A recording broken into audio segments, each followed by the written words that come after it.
జెండా ఎగరేసుకొని మన republic day వేడుకలు జరుపుకుంటా ఉన్నాం. ఈరోజు మనం స్వతంత్రాన్ని అమలు చేసుకొని మనకు సంబంధించినటువంటి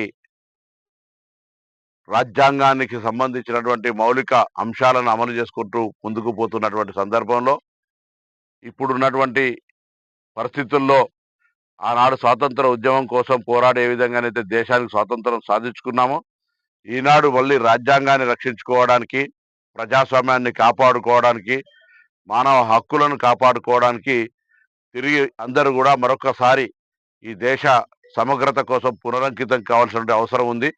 ఎందుకంటే అనేక అంశాల మీద దేశంలో అలజడి సృష్టించే ప్రయత్నం జరుగుతున్నటువంటి పరిస్థితుల్లో కులం, మతం, ఇతర అనేక అంశాలకు సంబంధించినటువంటి విద్వేషాలను కలిగించేటువంటి సందర్భంలో, రాజ్యాంగానికే ప్రమాదం కలిగేటువంటి సందర్భంలో ప్రతి పౌరుడు ఆనాడు పెద్దలందరూ కలిసి ఏ విధంగా అయితే స్వతంత్ర సాధన కోసం పోరాడినారో ఇవాళ మళ్ళీ రాజ్యాంగాన్ని రక్షించుకునే ప్రయత్నం చేయాలి.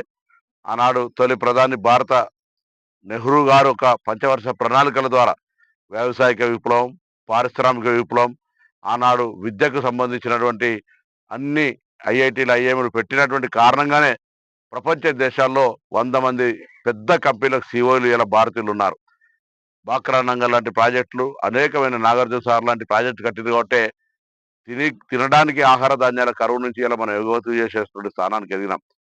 పరిశ్రమలు నవరత్న పరిశ్రమలు పెట్టడం కానీ, ఈ విధంగా ఒక దూరదృష్టితో చేసినటువంటి నెహ్రూ గారు, దాని తదుపరి గరీబీ హఠావో ఇందిరాగాంధీ గారు, ఆర్థికమైనటువంటి విప్లవాన్ని తీసుకొచ్చిన పివి నరసింహారావు గారు, సాంకేతిక విప్లవాన్ని తీసుకొచ్చిన రాజీవ్ గాంధీ గారు, ఈరోజు మన్మోహన్ సింగ్ గారు కూడా ఒక దేశంలో ఆర్థికంగా అనేక సంస్కరణలు చేసినటువంటి వ్యక్తి.